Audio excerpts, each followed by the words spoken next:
14 ডিসেম্বৰ সময় 9:33 market gap up open হৈছে আপোনাৰ কিমান পইণ্ট 170 পইণ্ট কাৰণ কেলা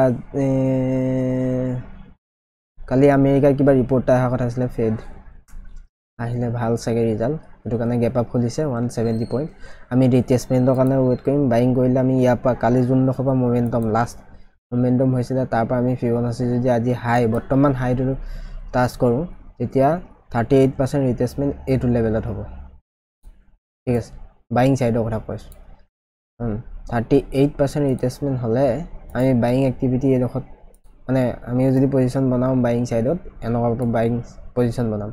যদি এটো ব্ৰেক কৰে আমি ইয়াৰ তলত সেলিং সাইড চাম ঠিক আছে পজিশন আজি এই দুটাই হ'ব মানে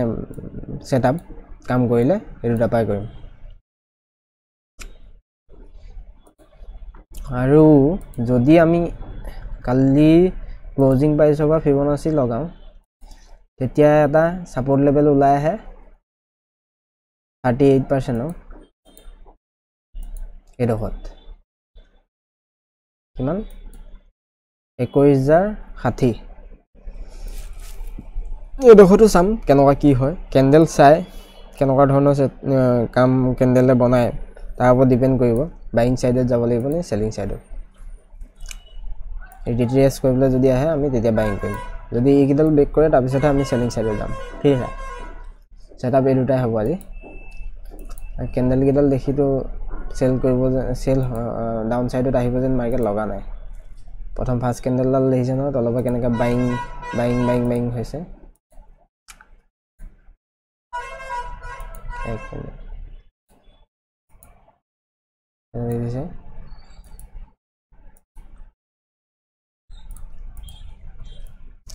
দেখিছে কেনেকা বাইং হৈছে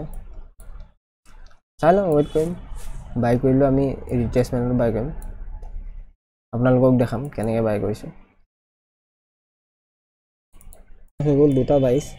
আমাৰ আজি টেড মিস হৈ গ'ল মই বাহিৰত মানে বহুত টাইম মোমেন্টাম নোহোৱাৰ কাৰণে আমি বাহিৰত গুচি গলো আহি দেখিছো বুলিশ এংগল কিং বনি আপসাইড গুচি গ'ল দেখিছে নহয় এটা ক্যান্ডেল মই মাৰ্ক কৰি ৰাখিছিলো আজি ওপেনিং প্ৰাইসৰ পৰা আমি যদি ফিবোনাচি লগাও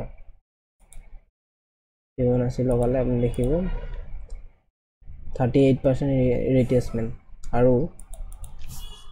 RSI যদি চাও দিছে না 50% 50 ওচৰত পাইছিলে আমি এটা ধুনীয়াকৈ বাইং পজিশন বনাব পাৰিলো মিস হৈ গ'ল টেডটো একো নাই আজি আৰু কোনো ধৰণৰ ট্ৰেড নাপাম 40-50 পইণ্ট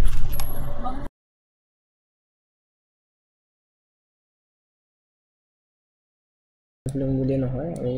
38% দুটা ৰিজন আৰু 3 নম্বৰ ৰিজনটো হৈ গ'ল